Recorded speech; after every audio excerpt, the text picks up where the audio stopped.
இந்த நாள் ஒரு விசேஷ திருநாள். வேதம் சொல்கிறது ஞாயிற்றுக்கிழமை என்பது ஒரு கொண்டாட்டத்தின் நாள். ஞாயிறு என்பது இறைவன் உயிரோடு கூட எழுந்த திருநாள். இந்த திருநாட்கள் நம்முடைய வாழ்க்கையின் ஒரு சிறப்பு நாட்களாக, ஆசீர்வாதமான நாட்களாக வருகிறதுக்காக நாம் கர்த்தருக்கு ஸ்தோத்திரம். சரித்திர பிதாவாகிய தெர்த்துல்லியனான சபை ஆசிரியர், திருச்சபையினுடைய மூத்த தேவ மனிதர் இவ்விதமாக சொல்கின்றார்: ஆண்டவராகிய இயேசு கிறிஸ்துவான உயிர்த்தெழுந்த திருநாளை நாம், ஆண்டவருடைய உயிர்த்தெழுந்த நாளை நாம் ஒரு பெருநாளாக கொண்டாடுகிறோம். இது கொண்டாட்டத்துக்குரிய ஒரு நாள் என்று சொல்லி அவர் திருச்சபையினுடைய பிதாவாக இருக்கிற அவர்கள் சொல்லியிருக்கின்றார்கள். கர்த்தருடைய நாமத்துக்கு ஸ்தோத்திரம். நாம் ஏன் ஆலயத்துக்கு வருகிறோம்? ஆண்டவரை ஆராதிப்பதற்காக, அவரை கொண்டாடுவதற்காக வருகிறோம். எத்தனை பேருக்கு பண்டிகை நாட்கள் வந்தால் சிறப்பு கொண்டாட்டங்கள், துணி எடுப்பாங்க, மணி எடுப்பாங்க, நகை எடுப்பாங்க, என்னென்ன வாங்கணுமோ எல்லாம் வாங்குவாங்க, கடனும் கூட சேர்த்து வாங்குவாங்க. ஆனால் ஞாயிற்றுக்கிழமை என்பது ஏதோ கறி சாப்பிடுகிற நாள் அல்ல, இல்லையா? மீன் சாப்பிடுகிற நாள் அல்ல. ஆண்டவர் உயிர்த்தெழுந்த திருநாள். இந்த நாள் ஆண்டவர் சொர்க்கத்திலே வாசமாக இருக்கிறார். அவர் திரும்ப வருவார். அவர் வருவார் என்பதை நான் நினைவு கூறும்படியாக, செலிப்ரேட் பண்ணும்படியாக நான் ஆலயத்துக்கு செல்கிறேன் என்ற நினைவோடு, உணர்வோடு கூட நாம் ஆலயத்துக்கு வருகின்றோம். இந்த சண்டே விசேஷமாக எல்லா திருச்சபைகளும் வாலிப ஞாயிறு என்று இந்த சபை ஆராதனைகளில் வாலிபலுக்கான ஒரு சிறப்பு ஆராதனை நடத்தப்படுகிறது. நம்ம வாலிபன் தனது வழிதனையே எதனால் சுத்தம் பண்ணுவான்? வாலிபன் தனது வழிதனையே எதனால் சுத்தம் பண்ணுவான்? தேவனே உமது வார்த்தையின்படியே காத்து கொள்வதனா. தேவனே உமது வார்த்தையின்படியே காத்து கொள்வதனா. ஆண்டவரே உம் பாதம் சரணடைந்தே, அடிமை நானையா. ஆண்டவரே உம் பாதம் சரணடைந்தே, அடிமை நானையா. நான் நடப்பதற்கு பாதையை காட்டும் வேதமே உம் வசனம். நான் நடப்பதற்கு பாதையை காட்டும் வேதமே உம் வசனம். செல்லும் வழிக்கு வெளிச்சமும் அதுவே, தேவனே உம் வாக்கு. ஆண்டவரே உம் பாதம் சரணடைந்தே, அடிமை நானையா. ஆயிரம் ஆயிரம் துன்பங்கள் வந்தாலும் அகன்று போக மாட்டே, உம்மை விட்டு அகன்று போக மாட்டே. ஆண்டவரே உம் பாதம் சரணடைந்தே, அடிமை நானையா. வாலிப மகளாகிய அன்னை மரியாள்வளை ஆண்டவருடைய தூதனானவர் சந்திக்கின்றாள். கிருபை பெற்றவளே வாழ்க. எல்லாரும் சொல்லுங்க, கிருபை பெற்றவளே வாலிபம். ஆண்டவருடைய பேரில் வாலிபம் என்பது கிருபை நிறைந்த ஒரு வாழ்வு, அனுக்கிரகம் நிறைந்த ஒரு வாழ்வு, ஆசீர்வாதமான ஒரு வாழ்வு. நம் பிள்ளைகளுக்கு நாம் கற்றுக் கொடுக்க வேண்டிய பாடம் அது. அல்லேலூயா. நான் இந்த பருவ காலத்தில் எதை வேண்டுமானாலும், எப்படி வேணுமானாலும், எங்கு வேண்டுமானாலும் செய்யலாம். திருச்சபை இன்றைய வாலிபர்களை நாம் கட்டி எழுப்பாவிட்டால் நாளைக்கு சபை இருக்காது. இன்றைய பிள்ளைகளை நாம் கட்டாவிட்டால் நாளைக்கு சபை இருக்காது. ஒவ்வொரு விசுவாசின் கடமை உங்கள் பிள்ளைகளை கட்டி எழுப்ப வேண்டும். அது Horlicks, Bournvita, Boost, Complan, bonda, புஜ்ஜி இதெல்லாம் கிடையாதுங்க. ஜெபம், விசுவாசம், நம்பிக்கை, அன்பு, உண்மை, தூய்மை இவங்களை நம்முடைய பிள்ளைக்கு கற்றுக் கொடுத்து பாருங்கள். என்றைக்கு இருந்தாலும் அது ஆசீர்வாதமாக இருக்கும். நாம் வாழல, நம்ம பிள்ளைகள் வாழாது. நூலை போல சேலை, தாயை போல தாய்மார்களுக்கு கொஞ்சம் எக்ஸ்ட்ரா ஆண்டவர் கிரேஸ் கொடுக்குறாரு. உங்கள் குடும்பத்தை அதிகமாக கவனம் செலுத்துங்க. தாய்மார்களுக்கு சொல்லுங்கள், எல்லா தாய்மார்களும் உங்கள் பிள்ளைகளை கொஞ்சம் கவனத்தோடு பார்த்துக்கொள்ள வேண்டிய அதிக கரிசனை பணியை, வேலையை ஆண்டவர் உங்கள் கரங்களிலே கொடுத்துருக்கின்றார். ஏன்னா ஃபஸ்ட்டு கண்ணீர் வடிக்கிறது யாராக இருக்கான்? பிள்ளைகளை குறித்து தாயாக தான் இருப்பான். தகப்பன் ரெண்டாவது தான். அம்மா சொன்ன பிறகு தான் அப்பாவுக்கு தெரிய வரும். முதல் கண்ணீர் வடிக்கிறதாக இருக்கும், தாயாக தான் இருக்கும். அதனால தான் ஆண்டவர் தாய்மார்களை பார்த்து தான் சொன்னார். சிலுவையில் அழுது கொண்டிருந்த தாய்மார்களை பார்த்து சொன்னார், சகோதரிகளே, இல்லையா ஸ்திரீகளே, எனக்காக நீங்கள் அழாதீங்க, உங்களுக்காகவும். ரொம்ப அழகாக சொல்ல, உங்களுக்காக அழுங்கள். எத்தனை பேர் உங்களுக்காக அழுறீங்க? தண்ணியே வர மாட்டேங்குது பாஸ்டர் கண்ணில். உங்களுக்காகவும் உங்கள் பிள்ளைகளுக்காகவும், ஆண் பிள்ளையாக இருக்கலாம், பெண் பிள்ளையாக இருக்கலாம், உங்கள் பிள்ளைகளுக்காகவும் நீங்கள் அழுங்கள் என்று ஆண்டவர் சகோதரிமார்களை பார்த்து சொல்லுங்கள். காரணம், குடும்பத்தில் சகோதரியுடைய பங்கு அதிகமாக இருக்கிறது. குடும்பத்திலே பெண்களுடைய பங்கு அதிகமாக இருக்கிறது. அதற்காக நாம் நம்முடைய திருச்சபையில் இருக்கிற எல்லா பிள்ளைகளுக்காக தினந்தோறும் நாம் விசுவாச ஜபத்தில் நாம் நைட்டில் 8:30 மணிலேருந்து எத்தனை பேர் சகோதரிமார்கள் ஜபத்தில் கலந்துக்கிறீங்க? இதுக்கு பேர் என்ன? எனக்கு டைமே இல்லை பாஸ்டர், நேரமே இல்லை. சோறு துண்ண நேரம் இருக்குதா? ட்ரெஸ் பண்ண நேரம் இருக்குதா? போன வாரத்துக்கு முந்தின வாரம் ஒருத்தான் எவ்வளோ நேரம் நம்ம ட்ரெஸ் பண்ணுறோமா, எவ்வளோ நேரம் மறுபடியும் வருவான், எவ்வளோ நேரம் சாப்பிட்றோமா, எவ்வளோ நேரம் தூங்குறோமா, கடவுளுக்காக கொடுக்கறது நேரம் இல்லை.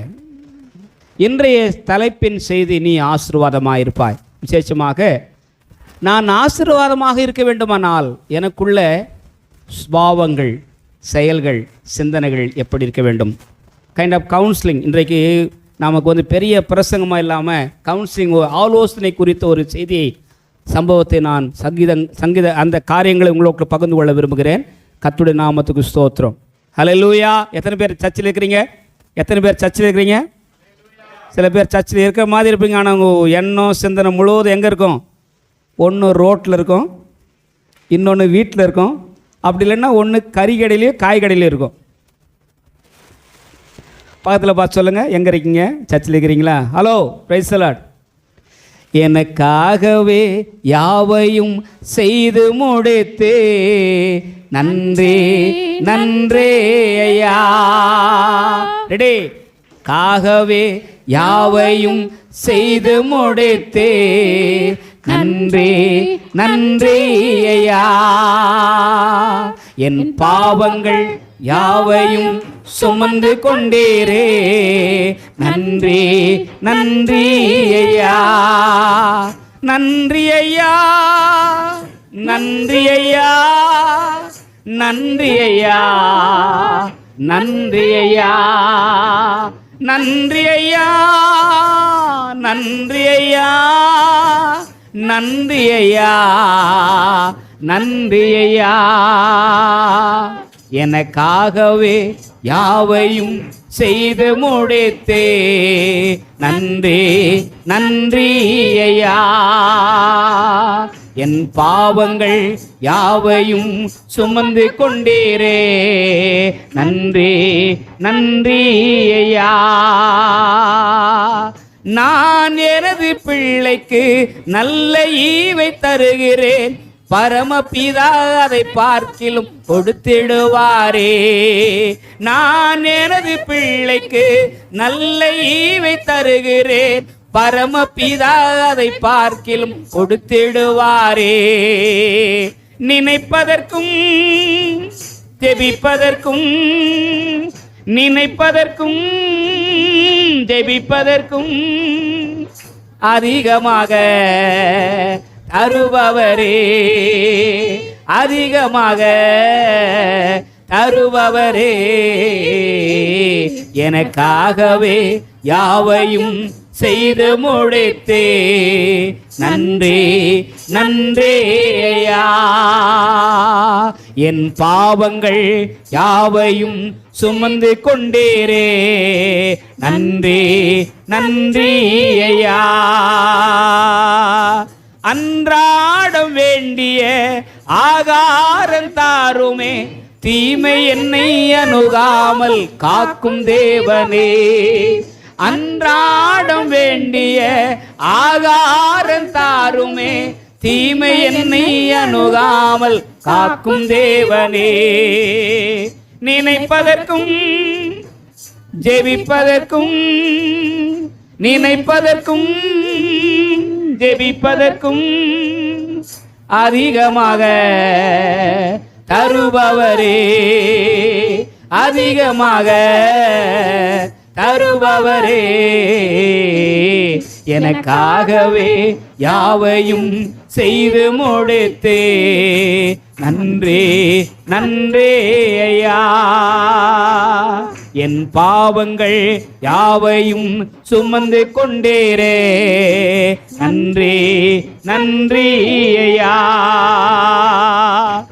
ஆபிரகாமை அழைத்தீரே, ஆசீர்வாதம் கொடுத்தீரே, அது போல என்னையும் ஆசீர்வாதியும்.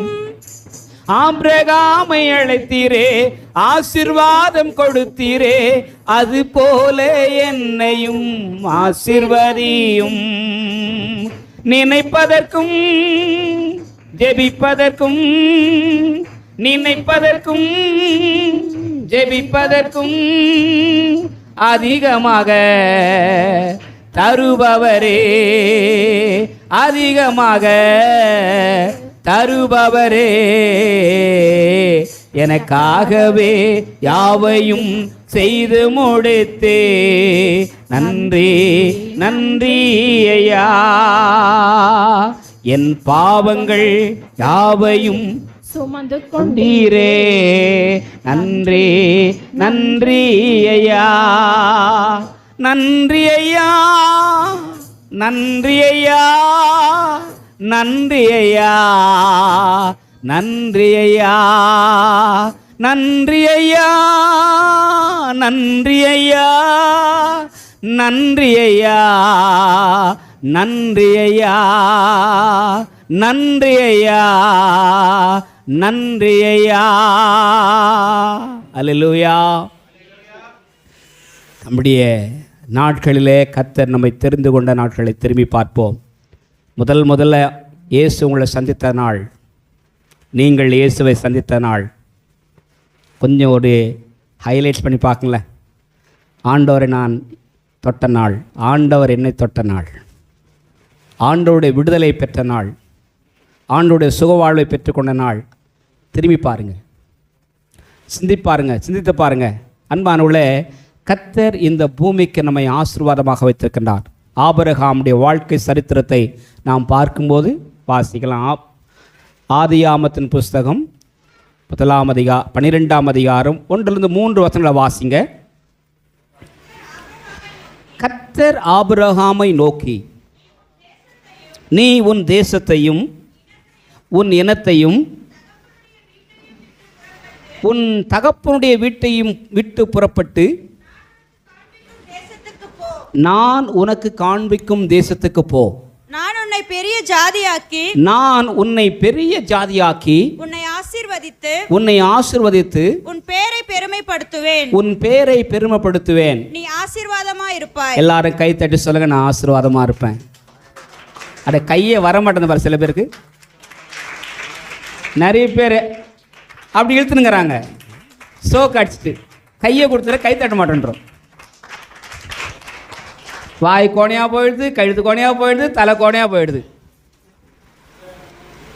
அவங்கள பார்த்தா நம்ம கிண்டல் ஆகிடுது. ஆனால் நம்ம அந்த சூழ்நிலை மாறினா நல்ல கரங்களை கத்தர் கொடுத்துருக்கார். நல்லா கைத்தட்டம் பார்க்கலாம். கத்தருக்கு ஸ்தோத்திரம். Praise the Lord. ஹல்லேலூயா. எவ்வளோ அதிகமாக கைத்தட்டி சிரிக்கிறீங்களோ அவ்வளோ அதிகம் ஹார்ட்டு பீட்டிங்ஸ் நல்லா இருக்கணும், சந்தோஷமாக இருப்பீங்க. எத்தனை பேர் கொஞ்ச நாள் வாழணும்னு ஆசைப்படுறீங்க? பக்கத்தில் பார்த்து சிரிங்க. நான் சந்தோஷமா இருந்தேன். ஹல்லேலூயா, ஹல்லேலூயா. நீ ஆசீர்வாதமாக இருப்பாய். ஆபிரகாமுக்கு ஆண்டவர் கொடுத்த பெரும் வாக்குத்தத்தம். நான் ஆசீர்வாதமாக இருக்க வேண்டுமானால், நான் சொன்ன இந்த யூத்தை குறித்து அதிகமாக ஷேர் பண்ண விரும்புகிறேன். கர்த்தருடைய நாமத்துக்கு ஸ்தோத்திரம். வாலிபனே, உன் வாலிப பிராயத்தில், பிரசங்கின் புத்தகம் 11ஆம் அதிகாரம் 9ஆம் வசனம், 12ஆம் அதிகாரம் முதல் ஒரு வசனம் வாசிங்க. 11:9, 12:1. வாலிபனே, வேற யாருன்னா வாசிமா. வாலிபனே, வாலிபனே, உன் இளமையிலே சந்தோஷப்படு. எது இளமை? மீச கொஞ்சம் கொஞ்சமாக வருது பார்த்தியா? ஆமாம். உன் வாலிப நாட்களிலே, வாலிப நாட்களிலே உன் இருதயம் உன்னை பூரிப்பாக்கட்டும். உன் நெஞ்சின் வழிகளிலும். என்ன பாருங்க, இருக்குதா நெஞ்சு? அது கெஞ்ச வேண்டாக்குது கடவுள் நம்ம பார்த்து. உன் நெஞ்சே எனக்கு கூடப்பா, அது யாருக்கும் கொடுத்துறாதப்பான்னு ஆண்டவர் கேட்குறார். வாலிபனே, உன் நெஞ்சின் வழிகளிலும் உன் கண்ணின் காட்சிகளிலும். நல்லா என்ன பாருங்க, கண்ணின் காட்சி, இன்டர்நெட், ஃபேஸ்புக். உன் கண்ணின் காட்சிகளிலும். கண்ணின் காட்சி, ஆபாசமான பிக்சர்ஸ், வாட்ஸ்அப், ஃபேஸ்புக், இன்ஸ்டாகிராம், இன்னாகிராமுக்கு இது கோப்பி வேறு, டெலிகிராம், ஏகப்பட்ட சமாச்சாரங்கள் இன்றைக்கு நம்முடைய வாழ்வை சீரழித்து கொண்டிருக்கிறது. நம்முடைய வாழ்வை இழக்க செய்கிறது. நம்முடைய உன் கண்ணின் காட்சியிலும் நட. ஆனாலும் இவை எல்லாவற்றின் நிமித்தமும் பேட்டா மறந்துடாத. நீ என்னன்னா பார்த்தியோ ஓப்பன் பண்ணியோ, ஒரு நாளைக்கு நான் ஒன்று ஓப்பன் பண்ணுவேன் அப்படின்ட்டார். நீ நினச்சிக்கிட்டு இருக்கியா? உன்னை எங்கள் அப்பாவை பார்க்கல, உங்கள் அம்மாவை பார்க்கல. என்னடா இமானுவேலு? ஆமாம், யார் என்னை பார்க்கல, நானாக தான் வாழ்கிறேன். நான் வாலிபன், காலர் தூக்கிறது, மீசையை முறுக்கிறது, அப்படி முடி அப்படி ஸ்டைல் அப்படி விடுறது, தள்ளுறது. இதெல்லாம் ஒன்றும் போன் தட்டாது. அல்லேலூயா. உன் நெஞ்சின் வழிகளிலும் கண் போன போக்கிலே போகலாமா? மனம் போன போக்கிலே போகலாமா? போவாத. பைபிள் சொல்லுது, போவாத. எத்தனை பேர் பிள்ளைங்க, வாலி பசங்க ராத்திரியில் ஃபேஸ்புக் ஓப்பன் பண்ணி, இன்டர்நெட்டை ஓப்பன் பண்ணி, இல்லையா, ஃபோனை ஓப்பன் பண்ணி என்னென்ன பிக்சர்ஸை பார்த்துன்னுக்கிறீங்க, என்னென்ன ப்ரோக்ராம் பார்த்துட்ருக்கீங்க. உன் கண்ணின் காட்சியை கடவுளுக்கு ஒப்பு கொடு. நட. ஆனாலும் கர்த்தர் நியாய தீர்ப்பிலே கொண்டு வந்து நிறுத்துவார் என்பதை அறி. அருவாமனை இருக்குதா வீட்டில்? ஆமாம். அறிவா இருக்குதா வீட்டில்? அறி. ஆண்டவர் அறிவார். பிரியமானவளே, நம்முடைய வழி அவருடைய வழி அல்ல, நம்முடைய நினைவுகள் அவர் நினைவுகள் அல்ல. இப்படி சொல்லுங்க, ஆண்டவரே என் வழியெல்லாம் உமது வழியாக மாறட்டும், என் நினைவெல்லாம் உமது நினைவாக மாறட்டும். 12ஆம் அதிகாரம் வாசிங்க பார்க்கலாம். 12ஆம் அதிகாரம் முதல் வசனம். நீ உன் வாலிப பிராயத்திலே உன் சிருஷ்டிகரை நினை, படைத்தவரை நினை, படைப்பாளர் நினை. தீங்கு நாட்கள் வராதற்கு முன் உனக்கு சாவு நாட்கள், துன்ப நாட்கள், துக்க நாட்கள், சோர்வு நாட்கள், வியாதி நாட்கள், கிட்னி ஃபெயிலியர் ஆகிறதுனால, ஹார்ட் ஃபெயிலியர் ஆகிறதுனால, கண்ணு குருடாகிறதுனால, வாய் கோணை ஆகிறதுனால, பேசுறல பெருசா பெரிய வார்த்தையா, இதெல்லாம் வர்றதுக்கு முன்னால யூ மஸ்ட் ரிமெம்பர் காட். அல்லேலூயா. எத்தனை பேர் சொல்லுங்க, நான் ஆண்டவர் நினைச்சு பார்க்குறேன். அல்லேலூயா. நீங்கள் அந்த கீழ்ப்பகுதி 12ஆம் அதிகாரத்தில் மொத்தமாக வாசின ஹோல் டிபார்ட்மெண்ட்டு, சிஎம்சி டிபார்ட்மெண்ட்டே வந்துடும். அதில் என்னென்ன கண், கை, கால், மூக்கு, வாய், தொண்டை எல்லாம் வந்துடும். இந்த டிபார்ட்மெண்ட்டுக்கெல்லாம் நீ போய் சிகிச்சை பார்க்கறதுக்கு முன்னால வாலிபனே நினைச்சுப்பார். Price the Lord. அல்லேலூயா. அதனால தான் ஆண்டோடைய பிள்ளைகள் ஏன் வாலிப நாட்களில் ஆண்டவர் நம்ம நினைக்க சொல்கிறார், ஏன் யூத் பிரைம் ஏஜில் ஆண்டவர் நம்ம நினைத்து பார்க்க சொல்கிறார். நாம் தவறி போகக்கூடிய சூழ்நிலை நமக்கு ஏராளம் உண்டு. இந்த நாட்களிலே நாம் நம்முடைய வாழ்க்கையை ஆண்டவருக்கு ஒப்பு கொடுக்க ஆண்டவர் நம்ம அழைக்கின்றார். அல்லேலூயா. இப்போ ஆபிரகாம் ஆண்டவர் அழைத்த போது, பிரியமான உட்கார்க்கண்ணா, ஆபிரகாம் ஆண்டவருக்கு அழைத்த போது ஆண்டவருடைய நாமத்துக்கு மம்மியாக தன் வீட்டை விடுகிறார், வசதிகளை இழக்கிறார், பெற்றோரை இழக்கிறார், தன்னுடைய வாழ்க்கையின் அனைத்து சுவராசியமான காரியங்கள் எல்லாவற்றையும் இழக்கிறார். ஆண்டவர் சொன்ன மாத்திரத்தில் அவர் தன் ஜனத்தையும் வீட்டையும் விட்டு வெளியே புறப்படுகிறார். அல்லேலூயா, அல்லேலூயா. சரி, அன்புக்குரிய சக விசுவாச மக்களே, ஆண்டவருடைய ஆசீர்வாதத்தின் மகனாக மகளாக நான் வாழ வேண்டுமானால், நான் உன்னை ஆசீர்வாதிப்பேன் என்ற ஆண்டவர் சொல்ல வேண்டுமானால், நம்முடைய வாழ்க்கையில் முதலாவது இருக்க வேண்டிய நல்ல குணம் தூய்மை. சொல்லுங்க, அல்லேலூயா, அல்லேலூயா, அல்லேலூயா. பரிசுத்தம் நம்முடைய வாழ்க்கையில் இருக்க வேண்டும். நம்முடைய வாழ்வின் பரிசுத்தம் நம்முடைய வாழ்க்கையை பாதுகாக்கும், நம்முடைய வாழ்க்கையின் ஆசீர்வாதத்தின் ஊற்றாக மாறும். நாம் இருக்கின்ற இடங்களிலே, பணி செய்கிற இடங்களிலே, வாழ்கின்ற இடங்களிலே நாம் தூய்மை உள்ளவர்களாக வாழ வேண்டும். Praise the Lord. அல்லேலூயா, அல்லேலூயா. வேதத்தில் பல வசனங்கள் நமக்கு விதமாக சொல்லப்படுகிறது. வாசிக்கலாம், ஓரிரு வசனங்களை வாசிக்கலாம். ஆதியாகமம் 39ஆம் அதிகாரம் 23ஆம் வசனம்.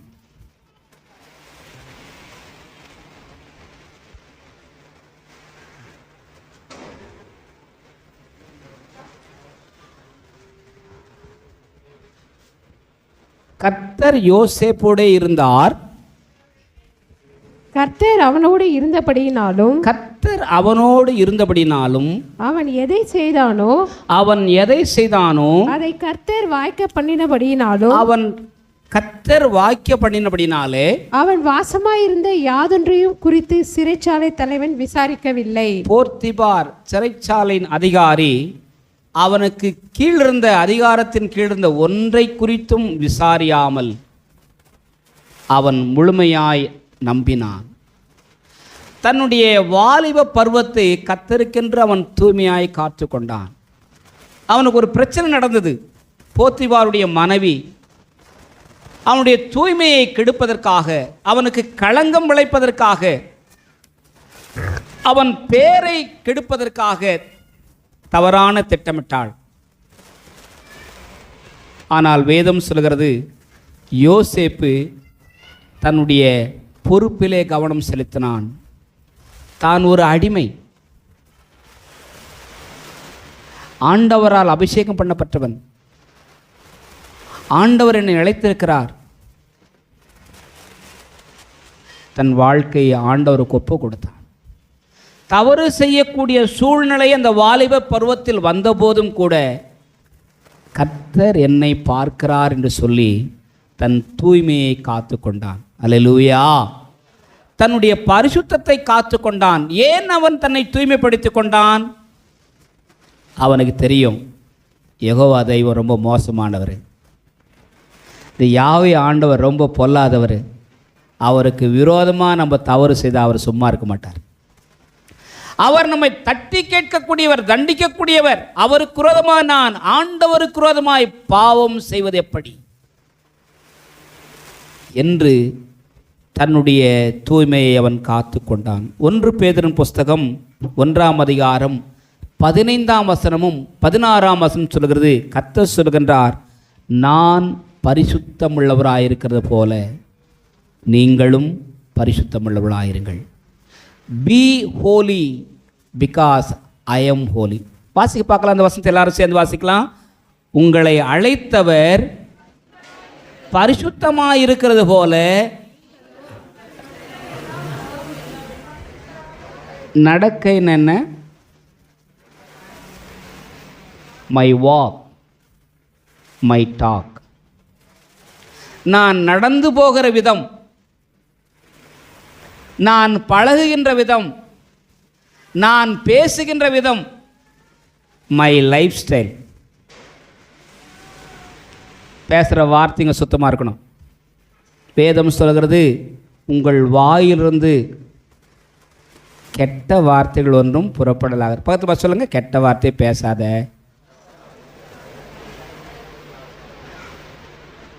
தீமையை சிந்திக்காத. அவர் மாடஸ்டி, பெண்கள் ஆண் உடைகளை போடலாகாது, ஆண்கள் பெண் உடைகளை போடலாகாது. இன்றைக்கி நிறைய பெண்கள் டிஷர்ட்டை போட்டுக்கிட்டு கிழிஞ்சு போன பேண்ட்டை மாட்டிக்கிட்டு அரைகுறையா துணியை அடைஞ்சிட்டு புல்பேட்டில் ஏறி பிரசங்கம் பண்ணுறாங்க, பாட் பண்ண. கேவலமான வாழ்க்கை. பைபிள் சொல்கிறது, அநாகரிகமான காரியங்களை விசுவாசிய நீ செய்யாதே. ஆண்கள் பெண் உடைகளை உடுத்தலாகாது, பெண்கள் ஆண் உடைகளை உடுத்தலாகாது. பி மாடஸ்டி, தகுதிக்கேற்ற வஸ்திரம் நீ அணிந்து கொள்ளுங்கள். கை தூக்கி சோத்திரம் பண்ணுங்க. சில சமயத்தில் பெண்களைப் போல ஆண்கள் முடியை வளர்த்துக்கிறது. இதுக்கு பேர் இப்பியான். சிப்பியா உடச்சி வர ஆண்டவர்.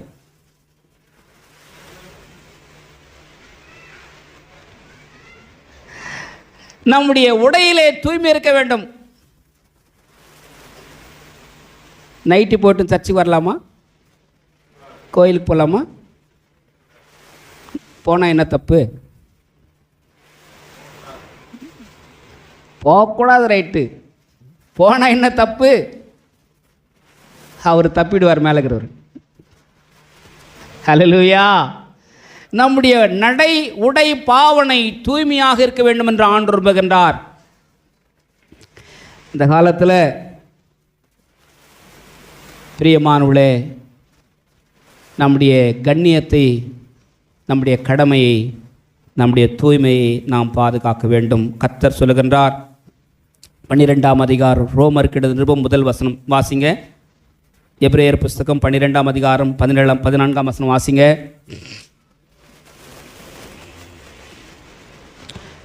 அப்படி இருக்க சகோதரரே, சகோதரியரே, நீங்கள் உங்கள் சரீரங்களை பரிசுத்தமும் தேவனுக்கு பிரியமான ஜீவ பலியாக ஒப்பு கொடுக்க வேண்டும் என்று ஒப்பு கொடுத்தீரையா. உம்மையே எனக்காக பலியாக. இதெல்லாம் பாட்டெல்லாம் மறந்துட்டீங்களே.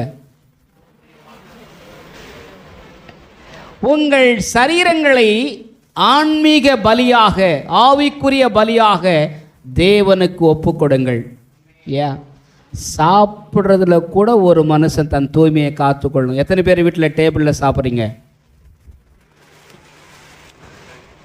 ஆப்ரேஷன் மொபைலைசேஷன்ற ஒரு ஸ்தாபனத்தில் நான் ஊழியக்காரனாக பணியாற்றின போது, அப்போ எனக்கு நான் +1 முடிச்சுட்டு நான் டூலோஸ் கப்பலில் வேலை செய்யும்போது, வேலைன்னா ஊழியம் செய்யறதுக்கு போகும்போது அங்கே ஒரு ஃபாரினர் என்னை பார்த்தார். எனக்கு அந்த சமயத்தில் இந்த டேபிளில் உட்காந்து சாப்பிட்றதுலாம் எனக்கு அவ்வளோ பழக்கம் கிடையாது.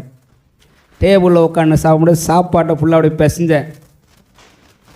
அவர் என் கையை மேலே தூக்கினார். தூக்கிட்டு கையை பார்த்தார். எப்பா சாமி, இப்படியெல்லாம் நீ சாப்பிடக்கூடாதுப்பா. நீ இருக்கிற இடம் சரியில்லை. அது நீ அங்கே சாப்பிட்டுக்கலாம், ஆனால் இங்கே உள்ளங்கையில் சோறு படாமல், குழம்பு படாமல், ரசம் படாமல் சாப்பிடினார். உணவினாலே நாம் தீட்டுப்படுத்தலாகாது. வேதம் சொல்லுகிறது,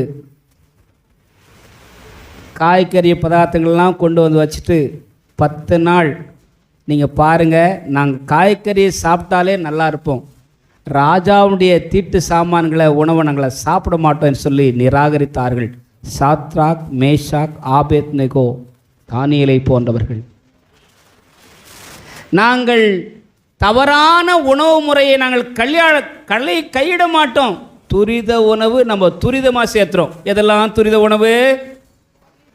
ஃபாஸ்ட் ஃபுட்டு. ஃபாஸ்ட்டாக போகிறதுக்கு ஃபாஸ்ட்டு ஃபுட்டு, ஃபாஸ்ட்டாக போகிறதுக்கு ஃபாஸ்ட்டு ஃபுட்டு. ஏன்னா ஈஸியாக கிடைச்சி சீக்கிரமாக செய்ய முடியுது. அன்பானவர்களே, நம்முடைய உணவியல் முறைகள் கூட கடவுளுக்கு விரோதமாக மாறக்கூடாது. உடை,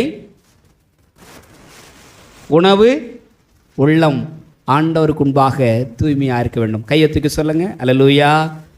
என் உணவு ஆண்டவருக்கு முன்னால் தூய்மையாக இருக்கும். அப்போ ஒரு வீட்டுக்கு ஒரு பாஸ்டர் போனார். அந்த பாஸ்டர் போயிட்டு அந்த பாஸ்டர் என்ன பண்ணார், அவங்களுக்கு அந்த பாஸ்டருக்கு கொஞ்சம் டீ எல்லாம் காப்பி எல்லாம் ஸ்நாக்ஸ் எல்லாம் வச்சுட்டு சாப்பிடுங்க பாஸ்டர் அப்படி சொன்னார். போன பாஸ்டர் சுற்றி முற்றி பார்த்தார், மேலே கீழெல்லாம் பார்த்தார். அந்த வீட்டு இருக்கிற அலங்குளத்தை பார்த்தோன்னே தண்ணி குடிக்க முடியல, வெளியே வந்துட்டார். வந்துட்டு ஒரு வாரம் கழித்து என்ன பேசுகிறார், தம்பி அவர் யார் தெரியுமா உனக்கு அப்படின்னா, யார், பாஸ்டர் தான். என்ன தம்பி வீடு இப்படி வச்சுருக்காங்க, அவங்க வீட்டில் போய் என்ன தண்ணி எடுத்து குடிக்க தம்பி அப்படின்னாரு. இப்போ யோசித்து பாருங்கள், உங்கள் வீடு எப்படி வச்சுருக்கீங்க. ஆண்டவர் சொல்றார், நாளைக்கு உங்கள் பாளையத்திலே ஆண்டவர் அற்புதம் செய்ய வேண்டுமானால் இன்றைக்கு உங்கள் பாளையத்தை சுத்தம் பண்ணு. பக்கத்தில் பார்த்து சொல்லுங்க, நாளைக்கு அற்புதம் நடக்கணுமா, நீ குடியிருக்கிற வீட்டை ஒற்றை தட்டு சுத்தம் பண்ணு. இன்னைக்கு நிறைய வீடுகளை போனால் மேல் வீட்டில் மாடியில் குடியிருப்பாங்க, கீழ் வீட்டுக்காரன் படியை சுத்தம் பண்ண மாட்டான், மேல் வீட்டுக்காரன் படியை சுத்தம் பண்ணான், படியெல்லாம் அழுக்க அப்படியே தொங்கும், சாக்கையாக இருக்கும். வருமா வீசிங்க சொல்லுங்க, வருமா வீசிங்க. அரியறியாக மாத்திரப்பட்ட எங்கேயா, அகம் சுத்தம் வேண்டும், புறம் சுத்தம் வேண்டும். ஆனால் தான் ஆண்டவர் சொன்னார், உங்கள் பாளையத்தை நீங்கள் இருக்கிற பகுதியை சுத்தமாக வைத்துக் கொள்ளுங்கள். அல்லேலூயா. பரிசுத்தம் நமக்கு உள்ளே இருந்தால் மட்டும் போதாது, ஆண்டவருடைய பிள்ளைகளாய் ஆள வேண்டுமானால் நம்முடைய வெளிப்புற தோற்றங்களும் தூய்மையாக இருக்க வேண்டும். நிறைய பேர் குளிக்காமலே கோயிலுக்கு போவாங்க பாருங்களேன். நிறைய பேர், எத்தனை பேர் சர்ச்சை குளிக்காமல் வராங்களோ தெரியல எனக்கு.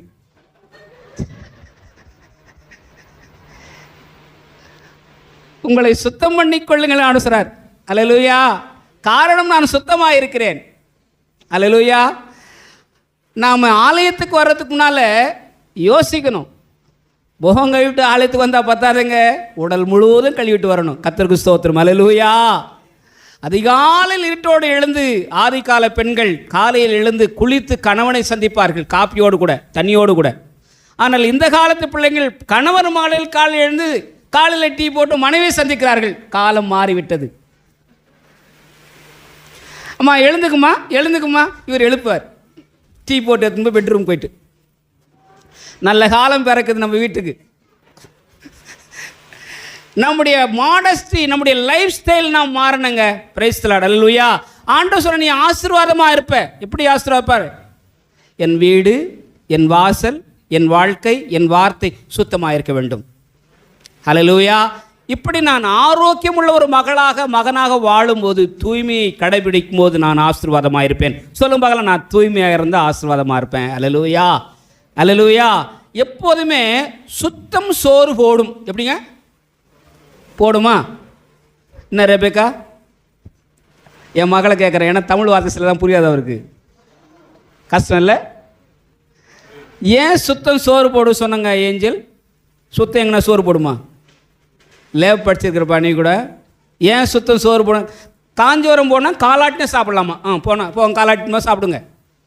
காஞ்சிபுரம் போனால் காலை நீட்டுன்னு சாப்பிடலாம். காலாட்டி சோம்பேறி ஒரு நாளும் சுறுசுறுப்பாக இருக்க மாட்டான். சில பேருக்கு சோறு கண்ட இடமே சுகம், அவ்வளோ நல்லவங்க. காலை ஆட்டி வேலை செய்தால் சாப்பாடு கிடைக்கும். வேதம் சொல்லுகிறது, உழைக்கலைன்னா நீ சாப்பிடாது, வேலை செய்யாது இருக்கிறவன் சாப்பிடாது. பார்த்து சொல்லுங்க.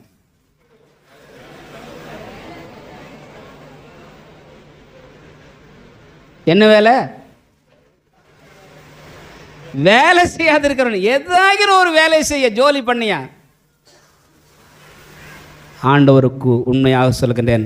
நான் சொன்னேன், இன்னைக்கு பிரசங்கமே ஒரு கவுன்சிலிங். நம்முடைய வாழ்க்கையில் சில மாற்றங்கள் வேண்டும். மனதளவில் மாற்றங்கள் வேண்டும், உடல் அளவில் மாற்றங்கள் வேண்டும், நம்முடைய சுகாதார அளவில் நம்முடைய மாற்றங்கள் தேவை. ஆண்டவர் எதிர்பார்க்க நீ ஆசீர்வாதமாக இருப்பாய். அடுத்தவங்க நம்ம வீட்டுக்கு வரும்போது பார்த்தோன்னே, நம்முடைய சுத்தத்தை பார்த்தோன்னே, நம்முடைய தூய்மையை பார்த்தோம், நல்ல வார்த்தைகளை பார்த்தோன்னே, மகளே நீ நல்லா இருக்க, மகளே மகனே நீ நல்லா இருக்க, மகனே ஆண்டவர் ஆசீர்வாத சொல்லணும். நல்ல பேரை வாங்க வேண்டும். ஆமாம் பிள்ளைகளே, ஆண்டவர் கூப்பிடுறார். நாம் நல்ல பேரை வாங்கணும்னா first qualification be holy because I am holy. நான் தூய்மை உள்ளவராக இருக்கிறது போல நீங்களும் தூய்மை உள்ளாக நடந்து கொள்ளுங்கள் என்று காண்கிறோம். யோசேப்பு தன் வாழ்க்கை தூய்மையை கடைபிடித்தார். தனக்கு தவறு ஏற்படக்கூடிய சூழ்நிலை இருந்தாலும் கர்த்தருடைய நாமத்தில் அவன் தன்னுடைய தூய்மைத்தன்மை கண்ணியத்தன்மையை காப்பாற்றி கொண்டான். 11ஆம் அதிகாரம் லேவியர் புஸ்தகம் 44ஆம் வசனம் அதே வசனத்தை தான் சொல்லுகிறது. ரெண்டாவது குவாலிஃபிகேஷன், ரெண்டாவது கவனம் செலுத்த வேண்டிய காரியம், வாலிபர்களும் முதியோர்களும் பெரியோர்களும் அனைத்து விசுவாச மக்களும் உண்மை உள்ளவர்களாக இருந்தால் நாம் ஆசீர்வதிக்கப்படுவோம். அல்லேலூயா. பைபிள் சொல்லுது பாருங்க, 28ஆம் அதிகாரம் 20ஆம் வசனம், எல்லாருக்கும் தெரிஞ்ச வசனம். 28ஆம் அதிகாரம் நீதிமொழிகள் 28:20. நீதிமொழிகள் 28:20. எல்லாரும் பைபிள் விடுங்க. உண்மை உள்ள மனுஷன், எல்லாரும் படிங்க பார்க்கலாம். உண்மை உள்ள மனுஷன் பரிபூரண ஆசீர்வாதங்களை பெறுவான். ஐஸ்வர்யன் ஆகிறதுக்கு தீவி கேவலம் ஆக்கினைக்கு தப்பான். ஆமாம், பணம் சம்பாதிக்கணும், பொருள் சம்பாதிக்கணும், வீடு சம்பாதிக்கணும், நகை சம்பாதிக்கணும், புடவை சம்பாதிக்கணும் இல்லையா? ஐஸ்வர்யம் ஆகிறதுக்கு தீவிரமாக இருக்கிறவனோ நல்லா இருக்க மாட்டான். ஆனால் உண்மை உள்ள மனுஷன் ஆசீர்வாதங்களை பெற்றுக்கொள்வான். அருமையான கர்த்தருடைய விசுவாசிகளை, நமது வாழ்க்கையில் தேவன் உண்மை எதிர்பார்க்கார். தானியேலை குறித்த ஆண்டவர் தானியேல் புஸ்தகம் 6ஆம் அதிகாரம் 4ஆம் வசனம், தானியேல் புஸ்தகம் 6ஆம் அதிகாரம் 4ஆம் வசனம் வாசிக்க பார்க்கலாம்.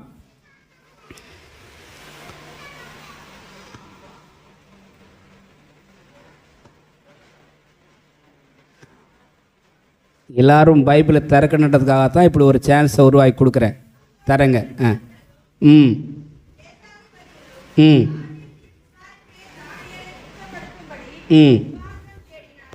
முகாந்தரம் தேடினார்கள், ஆனாலும் முகாந்திரத்தையும் குற்றத்தையும் கண்டுபிடிக்க அவனிடத்தில் முகாந்திரத்தையும் குற்றத்தையும் கண்டுபிடிக்க அவர்களால் கூடாதிருந்தது. அவன் உண்மை உள்ளவனாய் இருந்தபடியால், தானியேல் உண்மை உள்ளவனாய் இருந்தபடியால் அவன் மேல் சுமத்த யாதொரு குற்றமும் குறைவும் காணப்படவில்லை. எல்லாரும் கைத்தட்டுங்க. அவன் உண்மை உள்ளவனாய் இருந்தபடியால் ஒருத்தனும் அவர் மேல குற்றம் சுமத்த முடியலங்க. இப்போ நம்ம நிதானிச்சு பார்ப்போம். Do we have a faithfulness? நம்முடைய வாழ்க்கையில் உண்மை. பைபிள் சொல்லுது 6ஆம் அதிகாரம் 14ஆம் அதிகாரம் 6ஆம் வசனம், சத்திய நானே வழி, நானே சத்தியம், நானே ஜீவன். ஆண்டவர் சத்தியம் என்ற வார்த்தையை பயன்படுத்துவது என்ன? நான் தான் அந்த சத்தியம், நான் தான் அது உண்மை. இதுதான் 1 தெசலோனிக்கேயர் புஸ்தகத்தில் வாசிக்கின்றோம். தெசலோனிக்கேயர் புஸ்தகத்தில் 5ஆம் அதிகாரம் 2 தெசலோனிக்கேயர் 5ஆம் அதிகாரம் 24ஆம் வசனம், உங்களை அழைக்கிறவர் உண்மை உள்ளவராயிருக்கிறது போல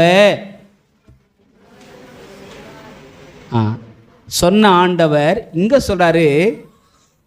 வாசிங்க பார்க்கலாம். 2 தெசலோனிக்கேயர் 5:24.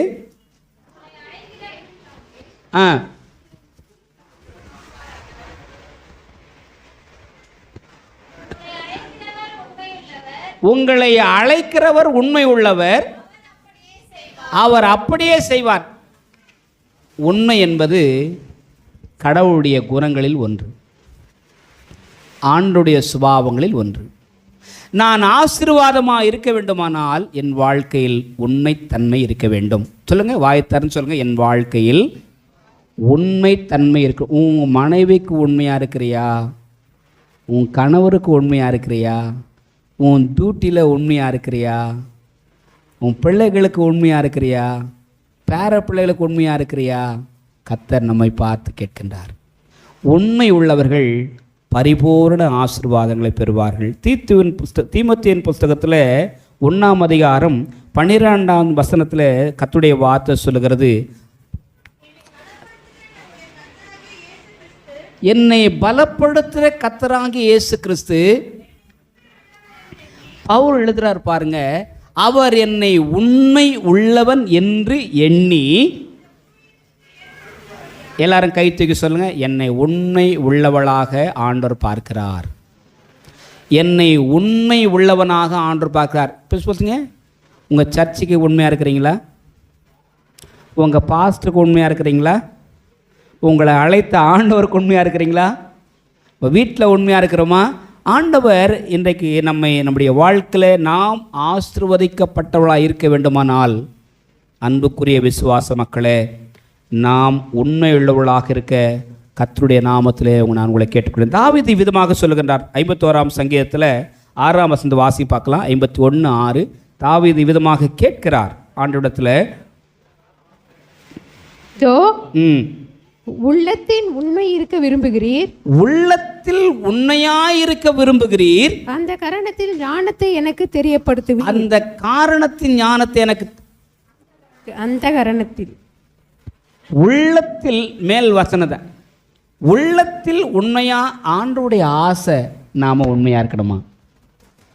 Price the Lord. அல்லேலூயா, அல்லேலூயா.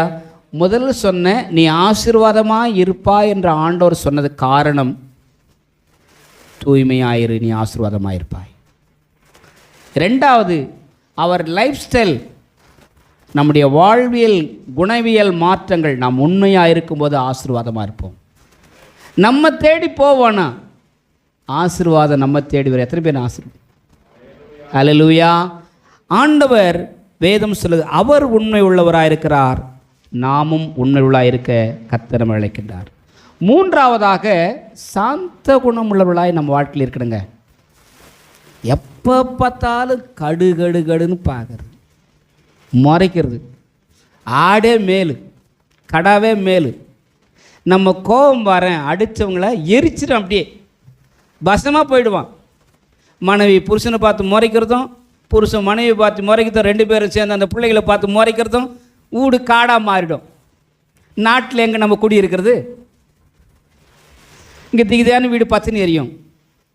பைபிள் ஆண்டவர் பாருங்க, வாசிக்க 11ஆம் அதிகாரம் ரொம்ப அருமையான ஒரு வார்த்தை சொல்ல பாருங்க. 11 மத்தேயு சுவிசேஷம் 11ஆம் அதிகாரம் 28, 29, 30 வசனம் வாசிங்க பார்க்கலாம். ஆண்டவர் சொல்லாருங்க பாருங்க, ரொம்ப அருமையான ஒரு சத்தியத்தை சொல்லுகின்றார். வருத்தப்பட்டு பாரம் சுமக்கவளே,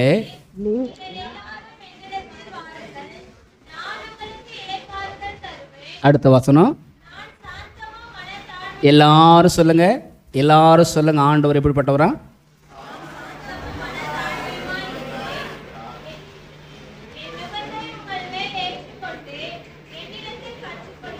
பெட்டா பேட்டி come and learn from me. என்னத்தை கற்றுக்கணுமா? தாழ்மையை, சாந்தம்.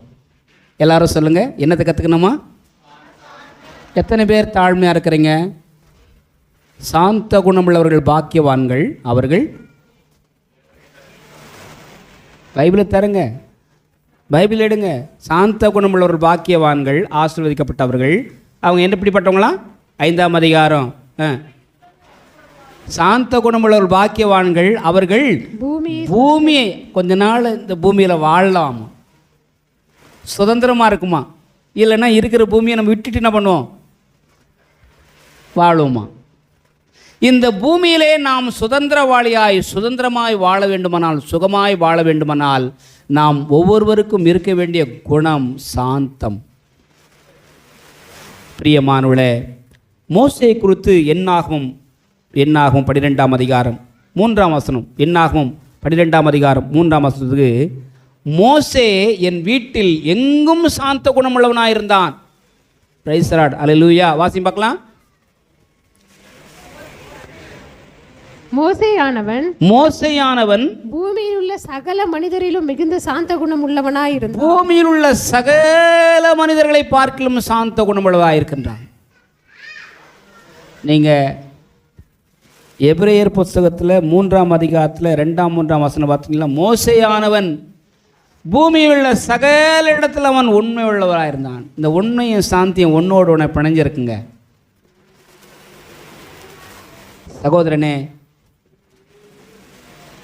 சர்ச்சில் உட்காந்து எப்படி சாந்தமாக இருக்கிறோமோ, வீட்டில் உட்காந்து அதே மாதிரி சாந்தமாக இருக்க கற்றுக்குங்க. கடுகடுப்பாக இருக்காதீங்க, எரிச்சலாக இருக்காதீங்க.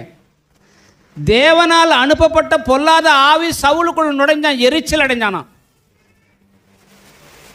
எரிச்சல் ஆவி பிசாசின் ஆவி. கோப ஆவி பிசாசின் ஆவி. சாந்தமுள்ள ஆவி, அமைதலுள்ள ஆவி, அது ஆண்டவரிடத்தில் வரக்கூடிய ஆவி. நம்ம வீடு சாந்தத்தோடு அமைதியோடு கூட இருக்க வேண்டுமானால் நாம் சாந்த குணமுள்ள மக்களாக மாற வேண்டும். ஆண்டவர் சாந்த குணமுள்ள மக்களை ஆசீர்வதிக்கின்றார். மோசே தன் வீடு முழுவதும் சாந்த குணமுள்ளவராக இருந்தான். கர்த்தருடைய நாமத்துக்கு ஸ்தோத்திரம். தூய்மை, உண்மை, சாந்தம். நான்காவது சொல்லுகின்றேன், கீழ்ப்படிதல். யார் ஒருவர் ஆண்டவருக்கு கீழ்ப்படுகிறாரோ அவர்கள் ஆசீர்வதிக்கப்படும். கடலோரமாக லூக்கா 5ஆம் அதிகாரம் பேதுருவை சந்திக்கின்றார். இரா முழுதும் பிரயாசப்பட்டேன், ஒன்றும் அகப்படவில்லை. இரா முழுதும் பிரயாசப்பட்டேன், ஒன்றும் அகப்படவில்லை. ஆயினும் உமது வார்த்தையின்படியே வலை விரிக்கின்றேன், நான் வலை விரிக்கின்றேன். ரா முழுதும் பிரயாசப்பட்டே, ஒன்றும் அகப்படவில்லை. பணப்பிரியன் பணத்தினால் திருப்தி அடைவதில்லை. செல்வப்பிரியன் செல்வத்தினால் திருப்தி அடைவதில்லை. ஒரு கிறிஸ்தவன், ஒரு கிறிஸ்தவள், கர்த்தருடைய பிள்ளை ஆண்டவருக்கு கீழ்ப்படிந்தாள், அவள் ஆசீர்வாதமாக இருப்பார். கையை தூக்கி நல்ல கையை தட்டி சொல்லுங்க, அல்லேலூயா. ஆண்டவருடைய வார்த்தைக்கு நான் கீழ்ப்படிந்தார், நான் ஆசீர்வதிக்கப்பட்டவளாக இருப்பேன். இராத்திரியெல்லாம் நான் பிரயாசப்பட்டேன். போட்டிங்கில் ப்ரொஃபஷனல், ஃபிஷ்ஷிங்கில் ப்ரொஃபஷனல், கடலோர மீன் பிடிப்பவர்களே பிரதானமானவர் பேதுரு. அனைத்து சகல கலைகளையும் கற்றவர். அவருக்கு மீன் எப்போ வரும்னு தெரியும், எப்போ பிடிக்கணும்னு தெரியும், அதை எப்போ விற்கணும்னு தெரியும். Business failure. தொழில் பண்ணக்கூடிய சகோதரனே சகோதரியே, உன் தொழிலை ஆண்டவர் ஒப்பு கொடு, ஆண்டவர் கீழ்ப்படி. நம்ம நினச்சிக்கிட்டு இருக்கோம், நான் ஆட்டோ ஓட்டினா, நான் கடை வச்சா, ஒரு துக்கான் ஸ்டார்ட் பண்ணா, இல்லை நான் ஒரு பெரிய விவசாயம் பண்ண வச்சுட்டா நான் பெரிய ஆளை. நடக்காதையா. கர்த்தர் கை வைக்கலைன்னா நீ காலி. கை தூக்கி சொல்லுங்க. உன் விவசாயம் ஆசீர்வதிக்கப்படணுமா? உன் தொழில் ஆசீர்வதிக்கப்படணுமா? உன் வருமானம் ஆசீர்வதிக்கப்படணுமா? ஃபர்ஸ்ட் ஸ்டெப் கீழ்ப்படி.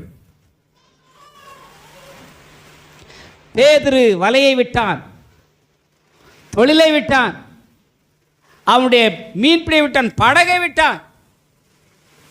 பாபா வந்துட்டான். ஆனால் வந்தவன் மறுபடியும் திரும்பி போயிட்டான். அந்த திரும்பி போனவனை ஆண்டவர் திரும்ப அழைக்கின்றார். நீ கூட வந்துட்ட, கொஞ்ச நாள் இருந்த, ஆனால் இப்போ ஓடிக்கிட்டு இருக்க. உன் ஓட்டத்தை ஆண்டவர் பார்க்குறார், உன் ஆட்டத்தை ஆண்டவர் பார்க்குறார். ஆடிய ஆட்டம் என்ன, நீ பாடுற பாட்டு என்ன, எல்லாத்தையும் ஆண்டவர் பார்த்துட்டார். பெட்டா போவாத. ரீகாலிங், ரீகமிட்மெண்ட், புது அழைப்பு, புது ஆசீர்வாதம், புது நம்பிக்கை, புது பிளஸ்ஸிங் உனக்கு கொடுக்க ஆண்டவர் ஆசைப்படுறார். ஆனால் அவருடைய கட்டளை என்ன? எனக்கு நீ கீழ்ப்படிவாயா? ஆளுவை பிள்ளைகள, உங்கள் அப்பா அம்மா கீழ்ப்படிங்களா? பெற்றோர்கள் பிள்ளைகளுக்கு கீழ்ப்படியும். பிள்ளைகளே உங்கள் பெற்றோருக்கு கர்த்தருக்குள் கீழ்ப்படிங்கள். விசுவாசிகள் ஊழியக்காருக்கு கீழ்ப்படிங்க. விசுவாசிகள் சபைக்கு கீழ்ப்படிங்க. கர்த்தருடைய நாமத்துக்கு மகிமையாக இருக்கும். பேதுரு எதை விட்டானோ, எதிலே அவனுக்கு நஷ்டம் ஏற்பட்டதோ, எதிலே அவனால் தேர்ச்சி பெறவில்லையோ, பயிற்சி பெறவில்லையோ, போட்டை ஆண்டவர் கொடுக்கின்றான். தன்னுடைய மூளையை ஆண்டவர் கொடுக்கின்றான். ஆண்டவரே என் பிஸ்னஸ் ஃபெயிலியர் ஆண்டவரே. இப்போ ஆண்டவர் சொல்கிறாரு, உன் வலையை நடுக்கடலில் போடுப்பா. 152 மீன்களை இழுக்க முடியாமல் இழுத்து வந்து தன்னுடைய ஆசீர்வாதத்தை பகிர்ந்து கொள்ள இன்னொரு படகையும் அழைக்கின்றான். கையெழுத்துட்டுங்க, அல்லேலூயா. பேதுரு படகில் இடம் கொடுத்தான். உங்கள் படகு, வாழ்க்கை படகு இயேசுக்கு சொந்தமாக மாறிக்கா? என்னைக்குன்னா உங்கள் வீட்டில் ஜபம் நடக்குதா? 30 வருஷம் 20 வருஷம் விசுவாசி, 15 வருஷம் விசுவாசி, உங்கள் வீட்டில் ஜெபம் நடக்குதா? உங்கள் படகு இயேசுக்கு சொந்தமா? இயேசுக்கு சொந்தமா உங்கள் படகு வீடு குடும்பம் மாறி இருக்குதா? உங்கள் வீட்டில் குடும்ப ஆலோசனை நடக்குதா? குடும்ப ஜெபம் நடக்குதா? பாஸ்டர் ஃபோன் பண்ணி வீட்டுக்கு ஜெபத்துக்கு வரேன்னா, பாஸ்டர் இன்னைக்கு வராத பாஸ்டர், ஏன்னா பெருக்கல பாஸ்டர் என் வீடு. பாஸ்டர் எங்கள் வீட்டில் ஆள் இல்லை பாஸ்டர், ஜெபம் பண்ண வராதிங்க பாஸ்டர். புருஷ மனைவி பிள்ளைகள், உங்கள் வீட்டை ஆண்டவருக்கு திறங்குள். கர்த்தர் லீதியாளின் உள்ளத்தை திறந்தாள். கர்த்தருக்கென்று லிஸ்ரா பட்டணத்தை ஆண்டவருக்கு தரிசனமாக கொடுத்தாள். லீதியாளுடைய வீடு ஒரு தரிசன பட்டணமாக மட்டுமல்ல, ஆண்டவருக்கென்று ஒரு பேழையாக மாறியது, படகாக மாறியது, ஆசீர்வாதத்தின் வீடாக மாறியது. அந்த வீட்டில் தான் குடும்ப ஜெபம், அந்த வீட்டில் தான் சபை கூட்டம், அந்த வீட்டில் தான் புதகம கூட்டம், அந்த வீட்டில் ஆராதனை. உங்கள் வீடு ஒரு ஆராதனை குடும்பம் மாறுமா? உங்கள் படகு குடும்ப படகு ஆராதனை குடும்பம் மாறுமா? ஆசீர்வாதத்தை பெற்றுக்கொள்ள வழி பிரியமானவர்களே கீழ்ப்படி. பக்கத்தில் பார்த்து சொல்லுங்க, மனைவியானவள் தன் புருஷனுக்கு, தன் சொந்த புருஷனுக்கு கீழ்ப்படிய கடவுள். அசல் புருஷனுக்கு இல்லை. இன்னைக்கு மனைவி அசல் புருஷனுக்கு கீழ்ப்படினால்தான் சொந்த புருஷன்கிட்ட சண்டை வருது. இவன் கேட்கறா, நீ அவனுக்கு சொல்ற கேட்டு நான் சொல்றது கேட்க மாட்டேன், வருமா வராதா? மனைவியானவள் தன் சொந்த புருஷன்மார்களுக்கு எல்லா விதத்திலும் கீழ்ப்படிந்திருக்க வேண்டும். ஆனால் புருஷனை பார்த்து ஆண்ட சொல்லாரு, டே புருஷா, உன் மனைவியை நேசி, அப்போ தான் உனக்கு அவள் கீழ்ப்படிவா. சொல்லு, உன் மனைவியை லவ் பண்ணுப்பா, இன்னொருத்த முன்னாடி லவ் பண்ணாத அப்படின்றார். உன் மனைவியை நேசி, அவள் உனக்கு கீழ்ப்படிவா. பிரைஸ் தி லார்ட், அல்லேலூயா. நம்முடைய வாழ்க்கையில் ஆண்டவர், அதனால் கர்த்தருக்கு நாம் கீழ்ப்படிய கர்த்தர் நம்மை அழைக்கின்றார். பிரைஸ் தி லார்ட், அல்லேலூயா. நம்ம எல்லாரும் எழுந்திருக்கலாம், எல்லாரும் எழுந்திருக்கலாம். 4 காரியங்களை உங்களுக்கு மத்தியில் முன்வைத்தேன். It's a counselling orient lifestyle. நம்முடைய வாழ்க்கையில் ஒரு ஆலோசனை. நாம் ஆசீர்வாதமாக இருக்க வேண்டுமானால் நம்முடைய வாழ்க்கையில் தூய்மை இருக்க வேண்டும். நம்முடைய மனசு தூய்மையாக இருக்கணும், நம்முடைய வீடு தூய்மையாக இருக்கணும், நம்முடைய வீடு வாசல் தூய்மையாக இருக்கணும், நம்முடைய உள்ளம் தூய்மையாக இருக்கணும். அகம் தூய்மையாக இருந்தால் மட்டும் போதாது, புறமும் தூய்மையாக்கப்பட வேண்டும். வீட்டுக்கு போனவுடனே இப்போ உங்கள் வீட்டில் இருக்கிற எல்லா தோரணங்களையும் என்ன பண்ணுங்க, க்ளீன் பண்ணுங்க. அல்லேலூயா. வீடு வாசலில் குப்பையெல்லாம் பெருக்கி வெளியே தள்ளுங்க. அல்லேலூயா. கர்த்தர் நம்முடைய வீட்டில் அற்புதங்களை செய்ய வேண்டுமானால் அது தூய்மையாக இருக்க வேண்டும். பாளையத்தை சுத்தமாக்கி கொள்ளுங்கள். கர்த்தர் நாளைக்கு உங்கள் மத்தியிலே அற்புதங்களை செய்வார். அல்லேலூயா, அல்லேலூயா. தூய்மை இருந்தால் உன்னை தன்னை போல தானாக வந்துடுங்க. அல்லேலூயா. அதை நம்ம காசு கொடுத்து வாங்கணும்னு அவசியம் இல்லைங்க. தூய்மையாக இருப்போம்னு சொன்னால் நாம் உண்மையாக இருப்போம். உண்மையாக இருக்கிறவர்கள் சாந்தமுள்ளவர்களாக இருப்பார்கள், அமைதலுள்ளவர்களாக இருப்பார்கள். அமெரிக்கையோடு கூட அவர்கள் உணவு ஆகாரம் சாப்பிடுவார்கள். கர்த்தருடைய நாமத்துக்கு ஸ்தோத்திரம். அல்லேலூயா, அல்லேலூயா. சாந்தமாக இருக்கும், எப்பவுமே கீழ்ப்படிஞ்சு போவாங்க. வேதம் சொல்கிறது, மரண பரியந்தம், சிலுவையின் மரண பரியந்தம் தம்மை தாமே தாழ்த்தி பிதாவுக்கு அவர் கீழ்ப்படிந்திருந்தார். சகோதரனே, சகோதரியே, இன்றைக்கு நாம் ஆண்டவருக்கு ஒப்பு கொடுப்போம். கர்த்தருடைய நாமத்துக்கு ஸ்தோத்திரம். நீதிமொழிகள் புஸ்தகம் 22ஆம் அதிகாரம் 4ஆம் வசனத்தில் நாம் சொல்வது, தாழ்மையாயிருந்தால் நாம் ஐஸ்வர்யம் உள்ளவர்களாய் மாறுவோம். தாழ்மை உள்ளவர்கள், தாழ்மைக்கும் கர்த்தருக்கு பயப்படுதலுக்கும் வரும் பலன் ஐஸ்வர்யமும் மகிமையும் ஜீவனுமாம். எல்லாரும் கையெழுத்துக்கு சொல்லுங்க, நான் தாழ்மையாக இருப்பேன். பெருமை உள்ளவர்களுக்கு கர்த்தர் எழுத்து நிற்கிறார், தாழ்மை உள்ள கர்த்தர் கிருபை அளிக்கின்றார்.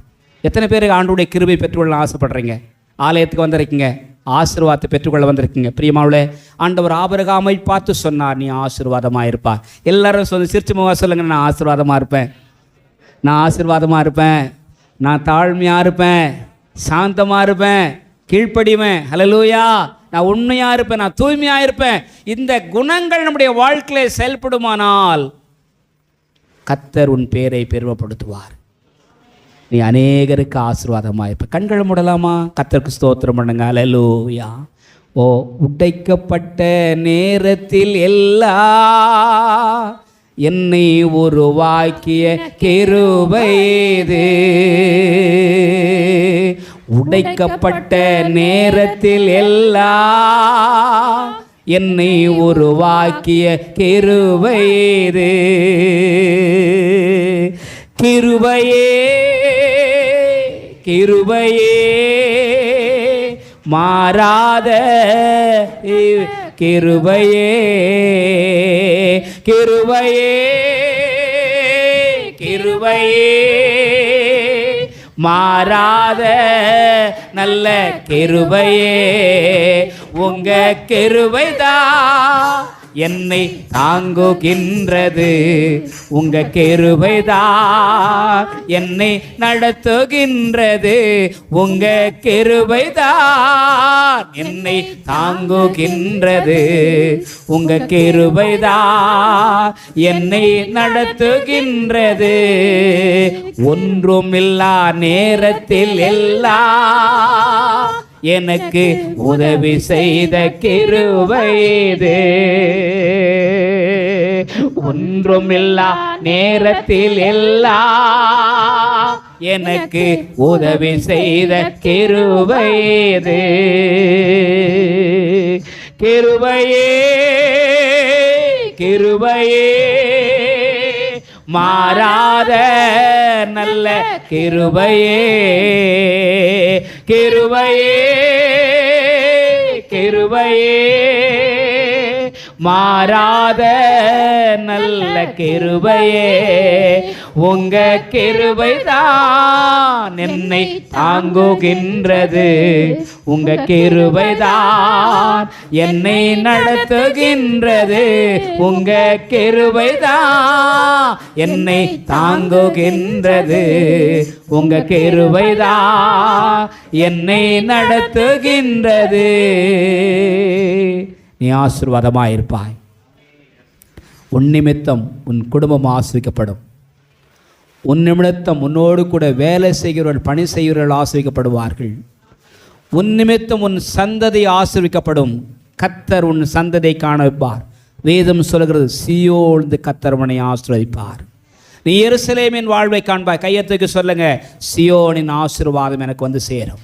நான் எருசலேமின் சமாதானமான வாழ்வை காண்பேன். சமாதானம் இடங்களிலே தாபரிக்கும்படி கர்த்தர் செய்வார். ஹல்லேலூயா. ஆபிரகாமுக்கு கொடுத்த ஆசீர்வாதம் வேதம் சொல்லுகிற ஆபிரகாமின் சந்ததியாயிருக்கிற நமக்கு அவர் கை கொடுத்தாரே. ஹல்லேலூயா.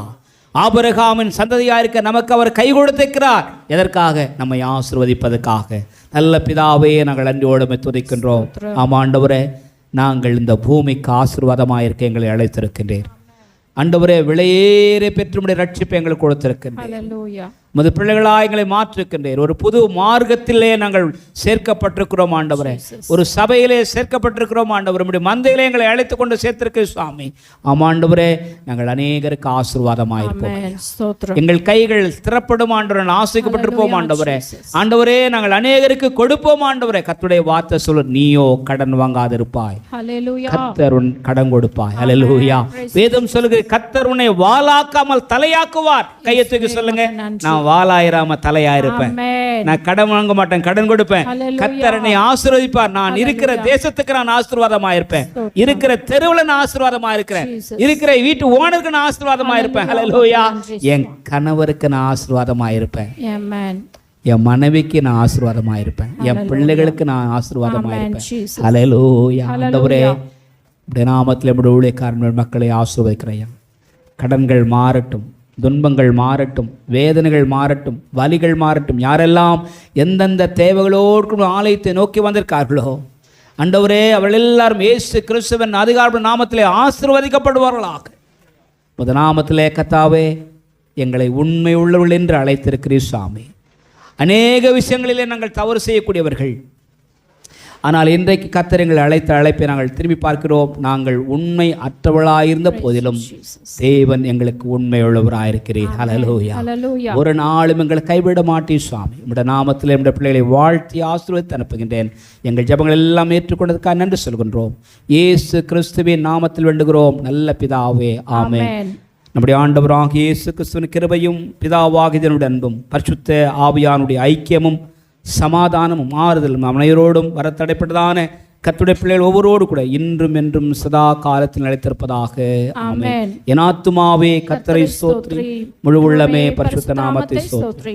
என் ஆத்துமாவே கர்த்தரை ஸ்தோத்திரி, கர்த்தர் செய்த சகல உபகாரங்களை மறவாதே. ஆமென். அல்லேலூயா. மாரநாதா மாரநாதா, அல்லேலூயா அல்லேலூயா. மாரநாதா அல்லேலூயா. மாரநாதா அல்லேலூயா. மாரநாதா மாரநாதா அல்லேலூயா அல்லேலூயா. மாரநாதா. கைத்துக்கு சொல்லுங்க எல்லாரும், மாரநாதா மாரநாதா. வாயை திறந்து சொல்லுங்க, மாரநாதா. இயேசு வருகிறார். ஆமென். ஆயத்தப்படுங்கள். ஆண்டவருடைய நாமத்துக்கு மகிமையாக நீங்கள் ஆசீர்வாதமாயிருப்பீர்கள். பக்கத்தில் கை குலுக்கி சொல்லுங்க, நீ ஆசீர்வாதமா இருப்ப. மனைவி பார்த்து புருஷன் சொல்லு, புருஷன் மனைவி பார்த்து சொல்லு, நீ ஆசீர்வாதமா இருப்பியான்னு சொல்லுங்க. அல்லேலூயா. வீட்டுக்கு போய் கர்த்தருடைய நாமத்தில் ஒருத்தர் நீங்கள் ஆசீர்வதிங்க. பைபிள் சொல்லு, நீ ஆசீர்வதிக்கிறவர்களை நான் ஆசீர்வதிப்பேன். அல்லேலூயா. God bless you.